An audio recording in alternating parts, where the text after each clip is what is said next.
Welcome to Agri Talk. I'm Emmanuel Atamba. So today we are going to talk about an interesting discussion which is climate change. And with me in studio today to help us discuss this is Mr. Andrew Nyamu. Welcome to the studio, Andrew.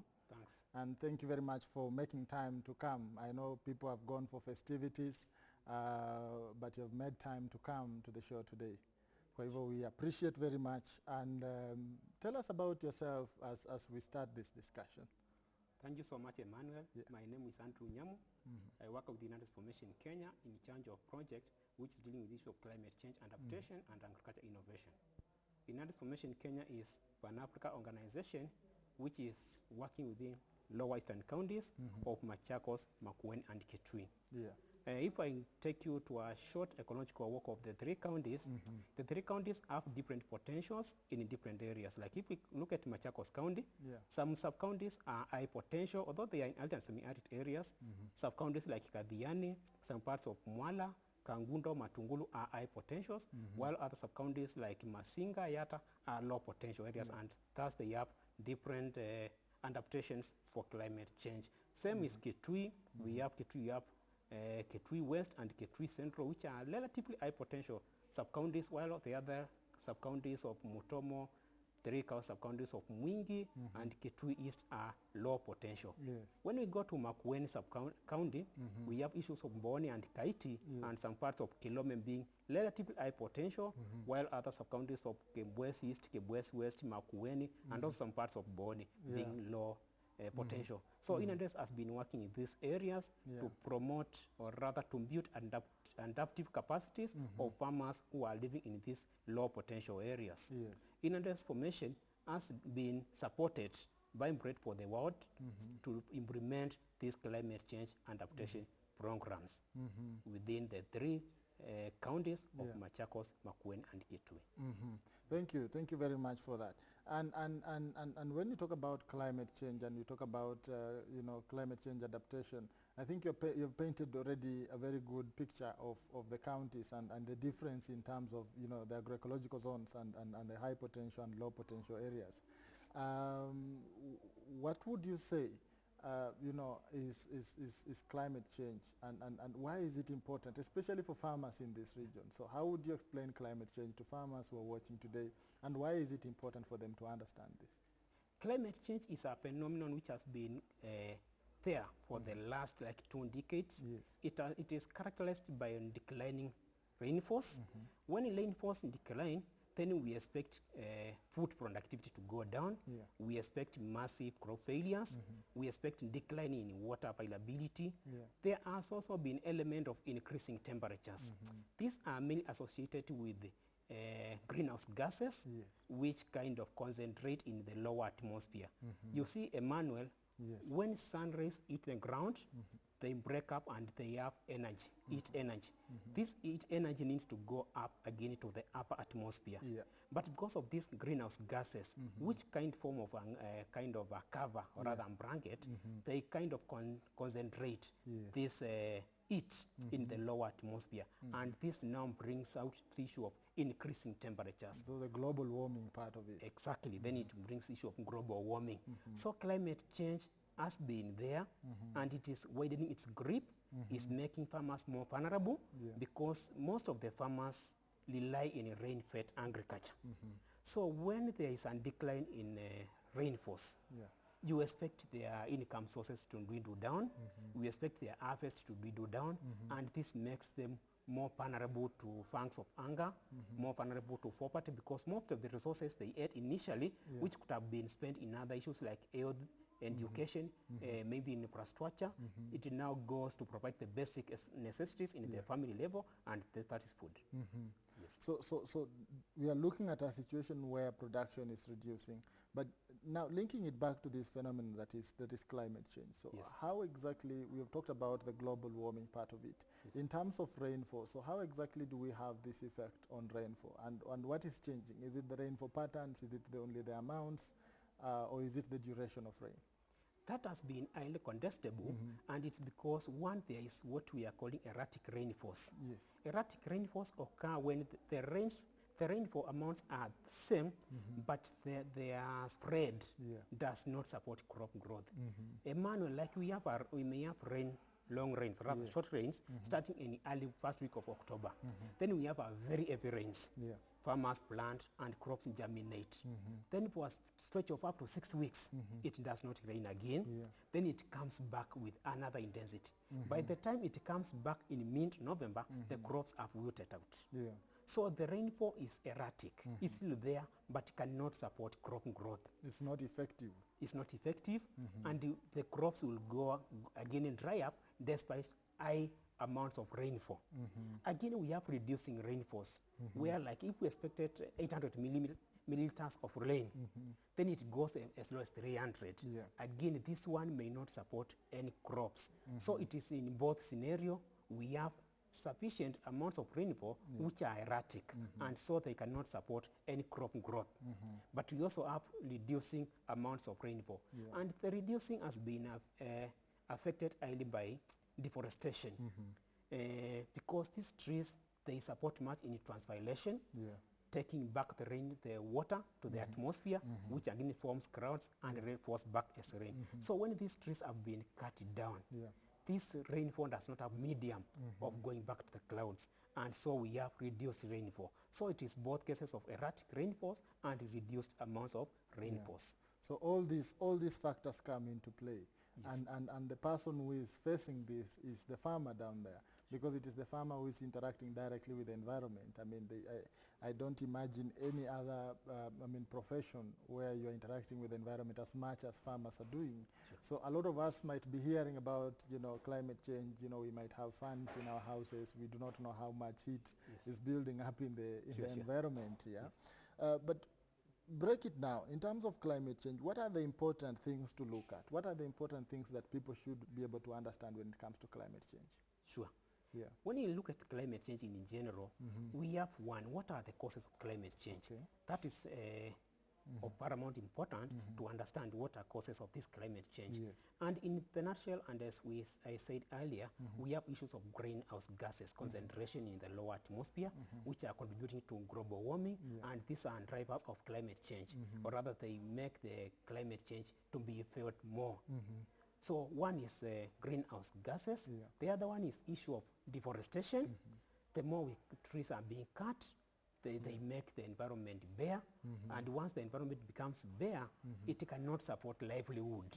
We have farmers who rely on crops, but the more the grounds get bare, these trees, they don't support rainfall, and so the climate change becomes more wide and they are highly affected.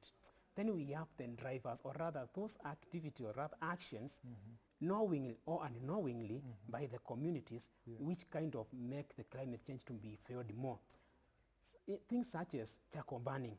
You see, and wood fuel are used in a very high percentage, especially to the rural communities, for their daily meals, preparation of their daily meal. So they cut wood fuel, and they also make use of charcoal. This means a tree somewhere has been brought down. This tree ate its role which it was participating in reducing the effect of climate change, so it has been brought down. The other things are issue of catchment destruction.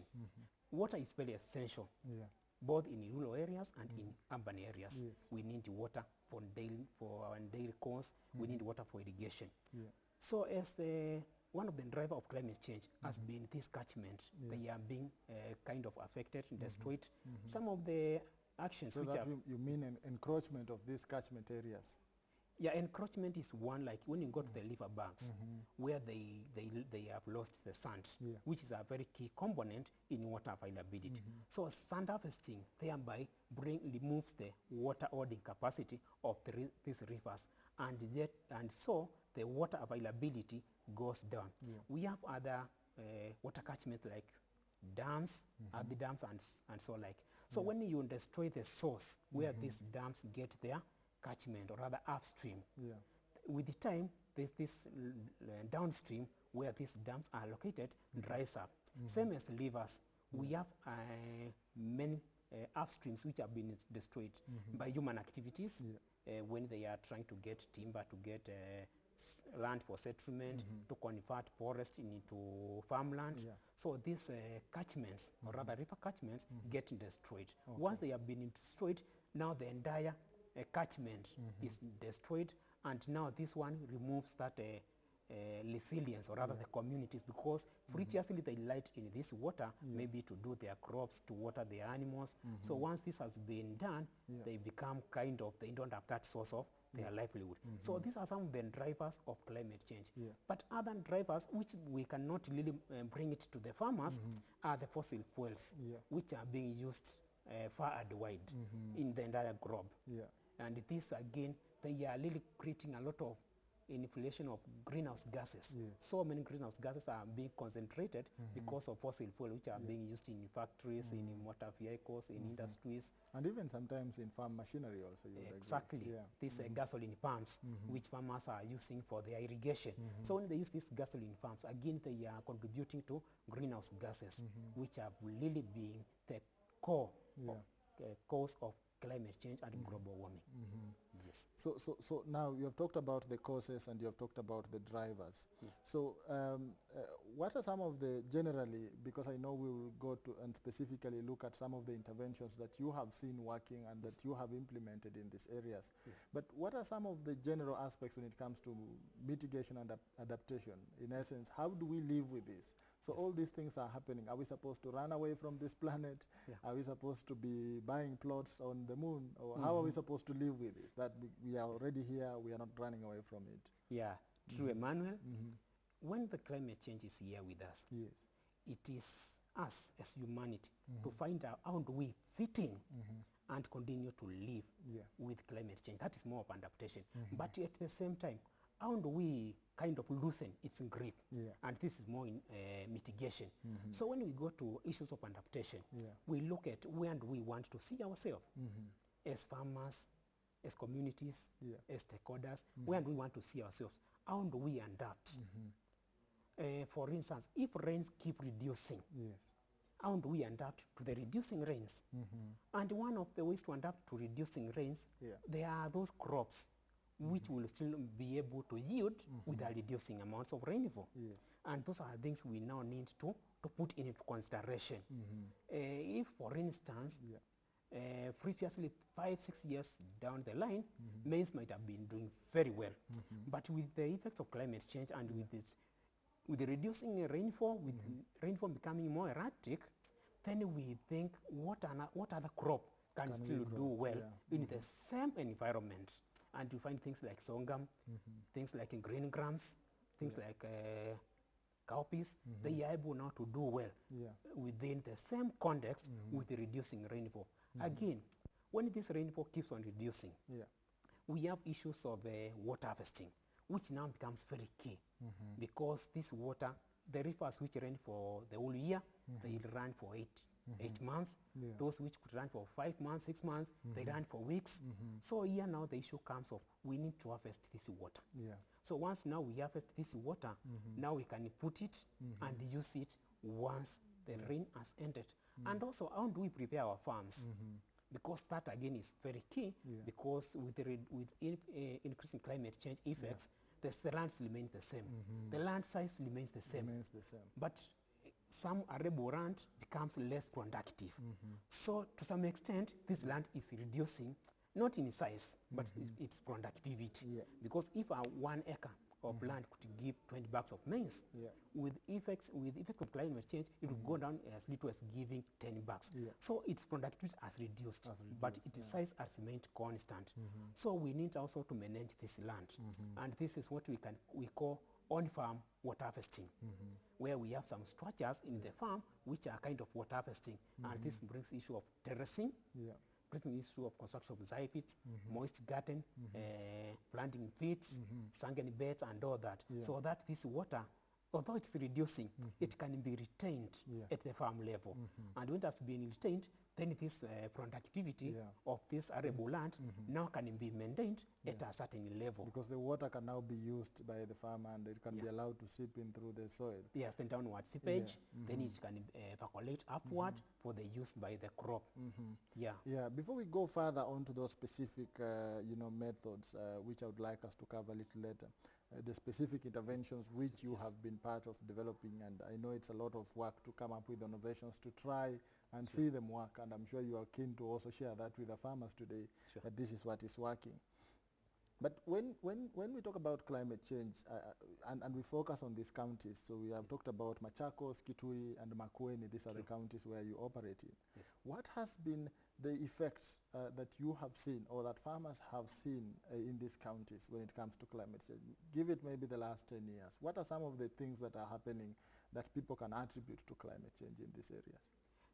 I may give some kind of personal attributes. Yes.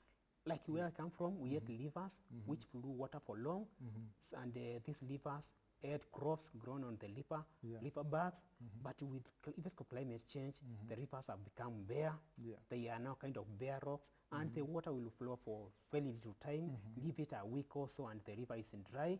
When it rains, because the upward catchment has been kind of degraded, and there are no trees which can act as or rather can hold water. Now they flow water, but it does not last for long. At the farming level, because of some of the vices which have been associated with climate change, like sand harvesting, we have seen a situation where even on-farm sand harvesting has led sand to be harvested at the farm level. This has reduced farmland and has also kind of contributed to pollution of the soil, because once it has been excavated, they remove the topsoil, which supports crop life, and now they go to the subsoil, which does not really support crop life. So those are some of the effects. Another effects, we have some crops which would be seen in farms, in homestead, like issues of banana, which was common, issues of the sweet potato, which was common in many homestead. Now it is no longer there. They have all dried because the lands have become quite little, and they cannot longer support these crops. So some of the, if you get a kind of a transit walk within these 3 counties, some things which you could see 5-10 years ago, you will not see them again. They are no longer there. And also you could see like big trees in the farm. These trees have been converted into money, either through firewood, through timber, or just through charcoal. So they are not there. So we can count for the last 10 years. There are some changes which can be seen and associated with issues of climate change. Issues of climate change. And what are some of the because when you talk about climate change, and I know a lot of people are also in those areas, and they are growing maybe pulses and some of the crops that you mentioned, for example sorghum. So what are some of the coping mechanisms? Are farmers just shifting from the crops that can now not be supported to other crops, or is there a structured way in which that change is happening? There are some changes which are kind of not planned. Like if a farmer, it can be more experimental learning, where a farmer has planted a crop and it has failed for 3 seasons. Consciously, this farmer will now think, I need now to shift, because this crop has failed for the last 2 or 3 seasons and is not giving much. So this one is more of a not planned. But we also have stakeholders and county government partners and other partners, and also innovative farmers who are able to kind of see and realize what we are doing, the route we are taking is not taking us far. Like the crops we are growing, they are not bring an harvest, and they have kind of plant interventions. Like in Anders Formation, Kenya has been implementing some of the plant intervention with the community we work with. From the plant, understanding the environment and climate of the area, understanding what does best, understanding what does not do best in this area. Then we kind of walk through what we call experimental learning, having some kind of demonstration farms. For the farmers now to see. When you have a kind of a demonstration farm approach, where you identify maybe an eco plant, and you identify a community group, maybe in a village of 50 people or so, and then you walk them through a laboratory in school, where we tell them, if we plant maize here, and we plant cowpeas, let us compare them. How has maize been able to reap, or rather to produce? How has the cowpeas? If we plant the same maize and use some kind of innovations like planting feeds, like zyvids, so these farmers are able to make very informed decision from a kind of farmer-led experimentation, where they have that information at a very high conceptual level, because so they have seen it happening, and they have gone the walk where they have planted it, they have seen it, and we have kind of a control experiment where they have farms at the household level where they have not done this. Then they can reevaluate the harvest and realize from a conscious point of view that this planted using this approach, this innovation has given better. This now makes the farmers make an informed decision on the decision they are going to make in issues of adapting to climate change. We also have issues of catchment protection, where and this one we in Adaptation Kenya has been doing what we call exchange learning via visit, where you take farmers whose kind of livers have been destroyed and their catchment has been destroyed and they don't have water. And they are spending long hours walking to the water point. Once in water point, they make long queues before they can get the water. Some point they miss the water because maybe the queue was long and it's kind of timing. After 9 p.m. the water kiosk is getting closed. So you take them to a and this does not only affect agriculture, it also affects their cuts own, across household water consumption. So when you take such farmers or such communities to a very well conserved catchment, very well conserved rivers, now they are able to see and realize it is out of our actions or our failure of ourselves not to act that we are facing what we are facing, and now they are able to make an informed decision. It is time we conserve our environment. It is time we protect our catchment. And we have had working with kind of water resource use association, where we bring together these communities and they are able to identify the catchments within their area. Once they identify this catchment within their area, now they can go ahead and kind of have a plan. How do we rehabilitate our catchment? Maybe we need a sandy dam. We need to plant trees along the riverbanks. We need to kind of zone the riverbanks and make sure it is not being utilized, because the more it is being utilized, the more the soil gets loosened and it becomes vulnerable to even to soil erosion. And those are some of the adaptive capacities we have been working with the farmers to educate them how they can adapt to changing climate. So and that approach that you show them the way, that you show them, this is and it's collaborative. It's not that you're bringing technologies to them. What has been the rate of adoption? Because again, a lot of farmers will be very keen to say, I want something that has been said by a professor, I want something that has been said by the scientists. What we are practicing here in the village might not be very effective, and they want technologies from outside, they want information from outside. How is it being able to consolidate information that is held by the people to help the same people? I'll take you back to or rather, how Inandes works. It uses an approach called SANDEF, stimulating and accompanying development. And when what we do in this approach, we stimulate and accompany what is working for the farmer. We go and work with them, understand through what we call context analysis. We understand what are these farmers doing and how can it be made better. So we don't kind of import innovation, we don't import technologies, but we stimulate, we strengthen what these farmers have using what we call participatory innovation in development. And this is participatory because in the nutshell, it comes from the farmer. You understand these farmers have been living in this same environment since time immemorial. And they understand it very best. They have more knowledge than anyone can have about those environments. If they could be accredited, they could be professors of that village because they understand that village. They understand this river ate water 40 years ago.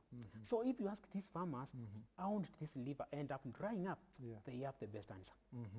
They so may not have been the best option is to work with them through the process from the first step to the last step until you can see that success. They should be part of that process. And I want us to take a very short commercial break. When we come back, we are going to talk about some of the very practical steps that they have taken with the farmers in these areas to try and mitigate and adapt to the effects of climate change. So don't go away, don't change the channel. We are coming back with more on this.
Hao si washenzi, hao ni wangwana.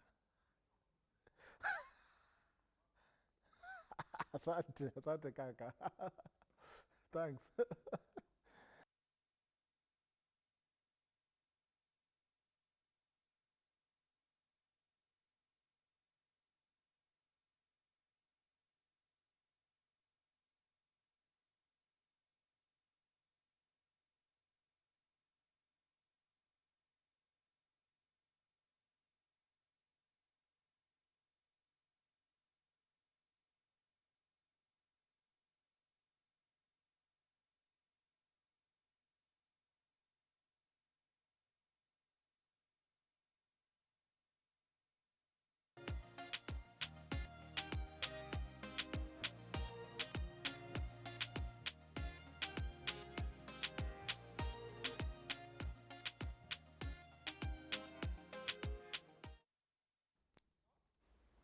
Yeah, welcome back. This is Agri Talk, and we have been talking about climate change here with Andrew. So let's pick it from where we left. Sure. So you talked about the importance of working with farmers through the journey. Sure. And now I want us to talk about some of the practical steps, some of the practical things that farmers can be able to do, especially when you're talking about water conservation, because water is a major issue when you're talking about climate change, reducing rainfall, as you have said, erratic rainfall. So what are some of the practices when it comes to ensuring that plants have access to enough water? Sure, and thank you so much, Emmanuel. You see, these farmers, they are there to stay. And the rains are getting lesser and lesser with time. Yeah. But no matter how less they are, if that water is harvested, is quite substantial, and it can be spent for a long time. And so we have been working with these farmers to ensure that they harvest water for use, and this is both for domestic use and for the agricultural use. Because once the rains gets low, farmers with the time are shifting from rain-fed agriculture to irrigated agriculture, which is a very good gesture, and especially contributing towards food security. And some of the interventions which we have seen really work with communities is issues of water harvesting using pump ponds. Pump ponds are structures which are excavated from the ground of different measurements, not too huge to make the construction quite impossible. So it's like a small dam, or what does it look like? It's a small dam. It can be rectangular or square. Mainly it will be 3 meter deep, and the width and length may vary, but it will hold water of range between 200,000 liters to 500,000 liters, which is substantial and can be used to do irrigation within 1 acre for up to 6 months. So this is a simple technology where the farmers, or rather individual farmer or group farmers, can come together and they excavate. Once they are excavated, and depending on the permeability of the water, we have some permeability of the soil type, we have some soil types which are very permeable, and so they can't hold water. So they need kind of to go ahead and make the water, or rather improvise artificial soil cover, or rather which will make, will reduce the, rather remove the contact. So like the lining now. Exactly. So they have the pond liners. It can be pond liner or concrete liners, or although concrete liners are a bit expensive compared to the plastic liners. So once these have been put, then they'll have a kind of check dam excavated outside the pump pond. This ensures that it traps some of the dirt, maybe stones, maybe residue, crop residue, vegetative residue, which are being carried by the water. It is can be now be stored there. Then we have the catchment where they want to get the water from. So now this water is channeled to that pond.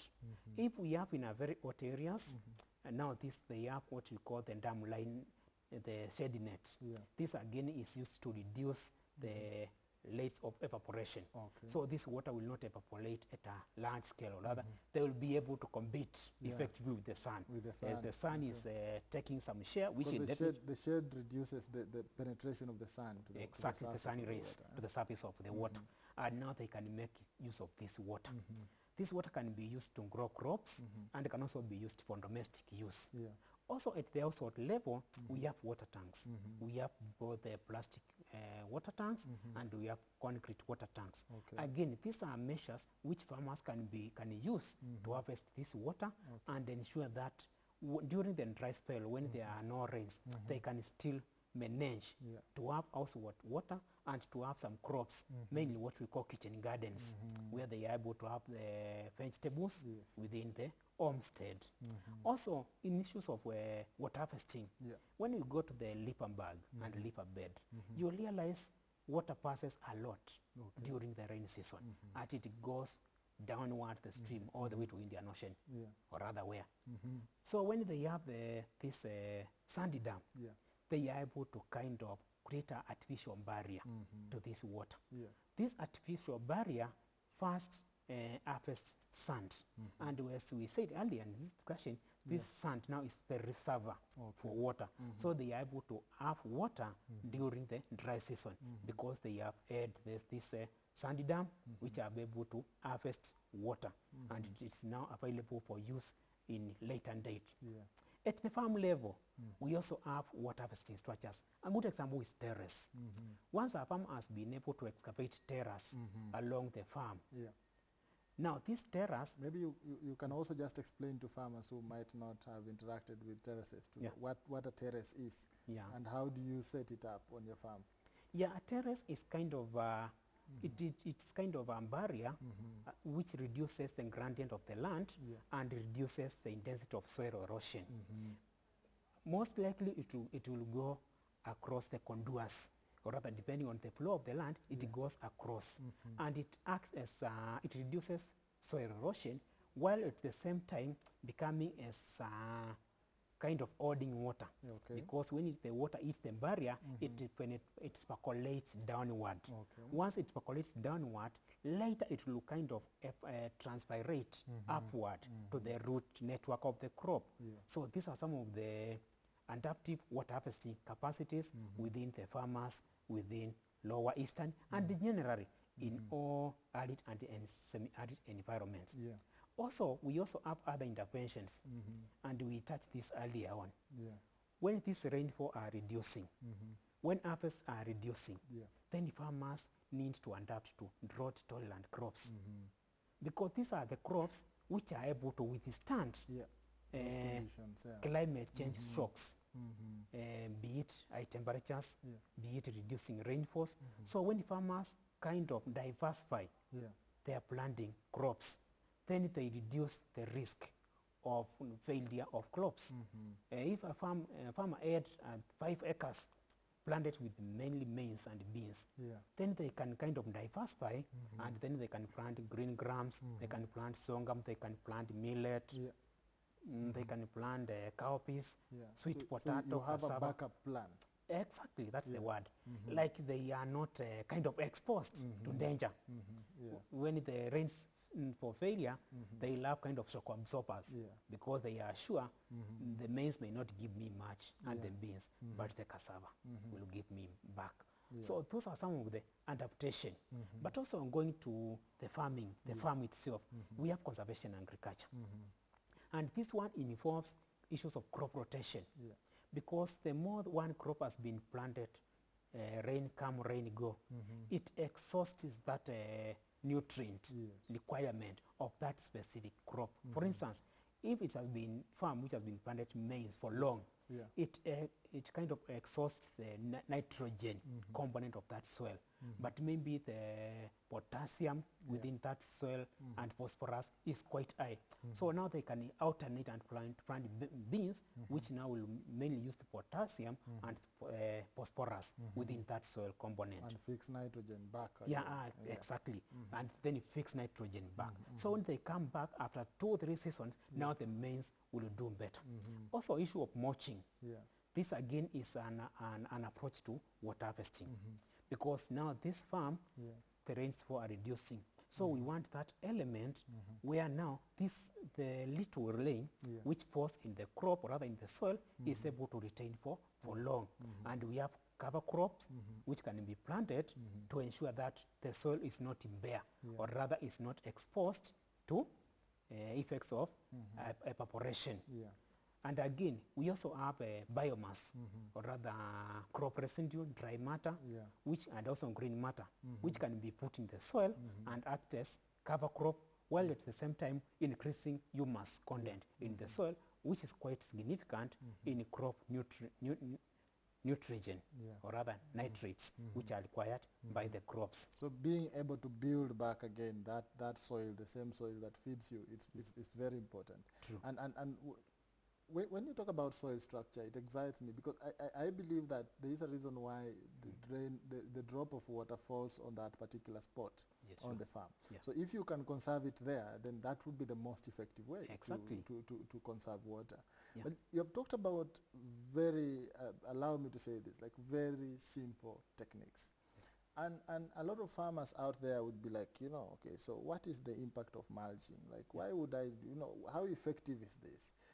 So from the farmers that you have worked with, what results have you seen with some of these technologies or some of these methods that farmers can actually, but this is again also, some of them do not even have a cost to it. It's just, your time and your labor and being able to move this to here and being able to observe this and apply this. So what has been the success of this for farmers that you have worked with these technologies? Some of the notable successes has been the soil fertility. A soil which has been mulched retains its fertility because it's not exposed to agent of soil erosion like wind erosion, water erosion, like it remains there. Yeah. So one, fertility is assured. Two, moisture retention is assured. And Emmanuel, as you walk along, you will see some farms which have a very good, nice green crops.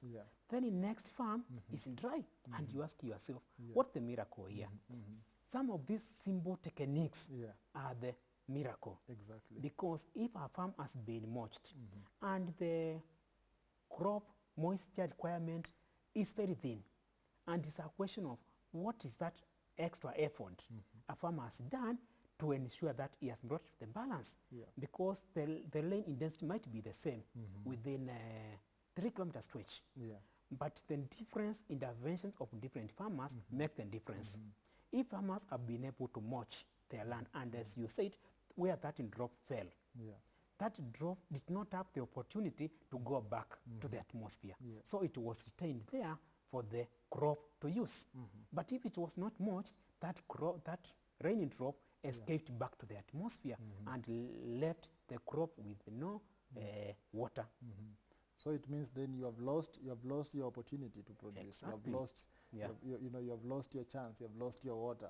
So then again you want to run back and come and apply maybe very expensive technologies to come back and irrigate the same plot. When you have actually lost what initially came there. What initially came there. And I think I like this discussion and this approach, basically also for the fact that not all farmers can be able to afford technology. For example, for irrigation, in as much as this is where we want to go, this is where the world is looking at, this is where farmers should look at. But not all farmers are ready to buy those equipment and do that. Exactly. So some of these techniques, and you're saying, you have said, soil fertility is assured, soil moisture content is assured. In terms of production, if you have worked with farmers and assessed over time, has there been a change in terms of the productivity of their farms based on use of these technologies? Absolutely. We have farmers who we have worked with them. We have seen them build their food sovereignty, because initially they would say we used to harvest 3 bags, 4 bags, and sometimes we never harvested anything. But with some of intervention we have worked with, and another intervention which I've worked with is pits, and these are kind of small holes measuring maybe 1 meter by 1 meter by maybe 30 centimeter. And when you work with these farmers and they excavate, or rather they dig these pits, and there's a way in which it is structured to ensure that it has maximum efficiency and productivity. In the bottom column, they will put maybe gravel, sand, then they will put kind of a biomass, something which can decompose. Then on the top layer, they will put fertile soil, and they can also add manure. But they will leave a very small margin, maybe 10 centimeters below the surface. This one acts as a micro-catchment. So once the rain falls, it does not have that sprinkle effect when it falls down. So that water is retained there. As it goes down, it meets the humus, or rather the biomass, and it can now condense. And now this biomass starts to regenerate into manure with time. Then it falls into the bottom column where we have sand, or rather ballast, and concrete, and it is all held there with some time. So this one, with the time, as the rains reduce, it is kind of percolates upward, and now it meets the root system of the crop. These are some of the technology and techniques which have worked with the farmers, and they are very simple, and the farmers have kind of made clear that this has been the game changer in the farming industry, where they could not harvest, where it was bare, they are harvesting, where they relied on a lot of labor, maybe use of oxen-drawn plows. Now they just use it manually, because once you dig these pits, you can take up to 6 seasons. When you are just planting, there are no labor involved in cultivation, and their harvest is assured, because as long as that water has been contained of the rain and has been kind of stored in a micro catchment, then it is assured you will harvest. And Emmanuel, you can try this in your backyard. I can try, and I really want to try. But again, one of the things that, in as much as we are saying this thing most of the things do not actually have a big cost to them. Yes. But there's a lot of an element of information that I'm seeing here. True. We are sharing already what we are talking about. It's a lot of information. Yeah. And you know, farmers will be interested even to get even more information about these techniques. Yes. So how does that play a role? That, you know, a lot of farmers will still not be able to access this kind of information. So how does that play a role in terms of, you know, widespread adoption of some of these techniques? Yes. Because when you're talking about climate change and you're talking about, you know, adaptation, you're talking about mitigation, sometimes it requires more collective approach, yes. you know, across farms. Yeah. So how are farmers able to be able to do this in terms of access to information and knowledge to be able to practice this? Yeah, let me say, as in Adaptation in Kenya, we have been working with the farmers. For the last 3 years, we have been able to reach over 5,600 farmers and equipped them with this information in a way they can use it. Yeah. And when I say in a way they can use it, is what I was referring as kind of farmer-led innovation, where you work with them, not more in a workshop setting, but in a farm setting. Yes. You start with them, they do this pits, they plant, and they harvest. Yes. And then you can see the excitement. We have done it, and it has worked. And it's better than taking them to Machakos town and having them exactly. enjoy snacks in the morning and very nice breakfast. Sure. And then they go back to children who are hungry again. Yeah, yeah. So it's better to spend those resources working with them the in farmer. the farm. Yeah. And this is one of the approach which in Adaptation in Kenya has been using in reaching farmers, in capacity building the farmers to improve their climate change adaptability, where we work with the farmers. Most of these trainings, we do them in their farms, not even in the nearby shopping center, in their farms where they come there. No seats like they are just standing, then they are doing it practically. When we tell them, this is how we do a pit, they take a farm and we work with them. They do it, they do the different layers of the pit, then they plant as we watch. When we are talking about conservation agriculture, we go them and we go where they are and we show them this is how to mulch. Because in a conference, I'm not disputing the importance of conference, but the level of conceptualizing how to do mulching in a big hotel, those practical aspects, it loses the practicability. But when you go to the farmer and you work with them, and this is how you do it. It sounds exciting. A lot of farmers will be asking you to go to the areas after this. I don't know if you have that capacity to go to other counties as well and expand this. But back to where we are. Now, you have reached 5,600 farmers. I know there are a lot more farmers in these counties. Yes. Have you engaged the county to take up some of these practices? Because they might have more resources than you have, and maybe be able to upscale this and take this beyond maybe the farmers you can be able to reach. Very true. And one of our approach, or rather strength, is working with other partners. And in the counties we work with, we have worked with all the partners, the county government, extension service providers, private sector, financial service providers, and all these other partners, and even the market outlets. We work with them because at the end of it, when this farmer has this produce, maybe they want to take them to the market. They need to have that information. Here is where they have market. They may need to boost their investment, family investment, so they need a loan. And INADES has a component of rural finance where they train farmers on how to kind of bring their savings together, kind of create a micro bank where they are able to save their own resources. It is referred to as soft debt, Solidarity Fund for Development.